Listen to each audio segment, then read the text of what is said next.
What's going on, guys? Welcome back to another hunting boot camp. Today I am talking about the differences between divers and dabblers.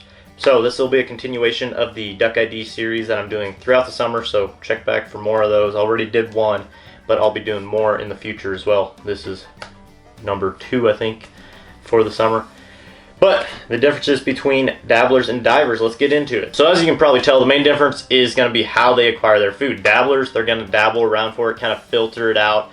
They're going to be in those shallow marsh, wetland areas, cornfields, crop fields, rice fields would be another big one. And they're going to go after the invertebrates. They're going to go after grains, seeds, some vegetation. It's going to vary from duck to duck, but that's just really general. And then your divers, they're going to dive for their food.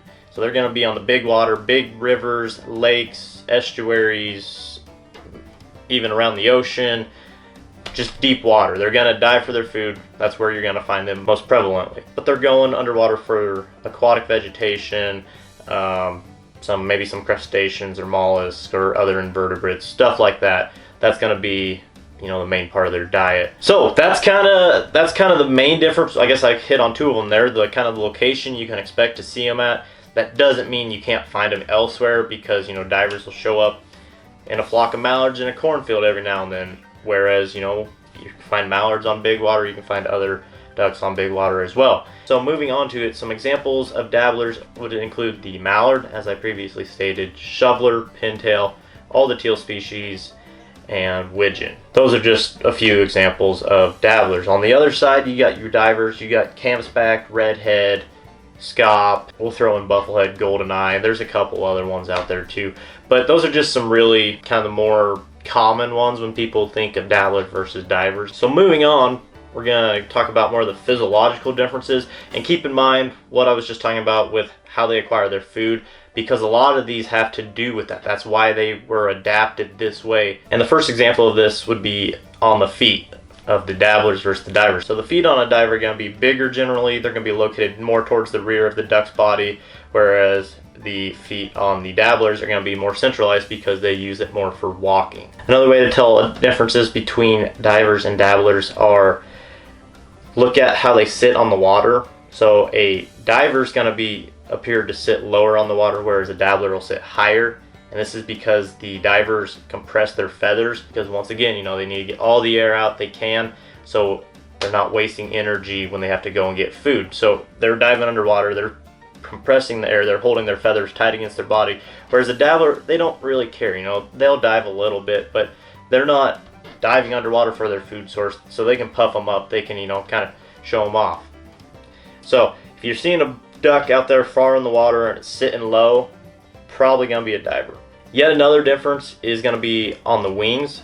So on the wings of a diver, they're going to be kind of stubby, and once again, that's to kind of help them dive underwater. The dabblers are going to be a little wider, and that's also why when you see divers versus dabblers get up, your divers have to flap. They're kind of like a big B-52 on a runway. It takes them a little longer to get off. They're running along the water, flapping their wings frantically, trying to get off the water, whereas a dabbler can just jump right up off the water. So the final difference I'm going to talk about today between dabblers and divers is color. So when you think about divers, they're going to be more monochromatic. That means like black and white. They're not going to be as colorful as your dabblers. So just for an instance, redhead, scaup, canvasback, they're all fairly similar except for the head color. And there's other differences between individual species, but just in terms of color, they have that white back and a black chest, and then they'll have a little color on their heads. And that's about as colorful as they're going to get. The hens, they're kind of drab. The hens of every species are going to be more drab than the drakes, just because, they got to use that as camouflage for predators when they're nesting. But for drakes, they're going to have a little more color, but the divers are going to be less colorful. They're going to be more of that monochromatic color scheme, whereas your dabblers, your mallard, your shoveler, widgeon, pintail, teal species, they're going to be a lot more colorful. And taking it a step further is look at the speculums. The speculums on your divers are going to be all silver or white generally, whereas your dabbler species are going to be a lot more colorful in the speculum as well. Like, the indigo blue on the mallard, the green on the green-winged teal, pintail, widgeon. Gadwall would be about the least colorful one, and they still have, it's kind of a 3-tone color scheme if you want to count that all as the speculum. It's like a chestnut brown, white, and black.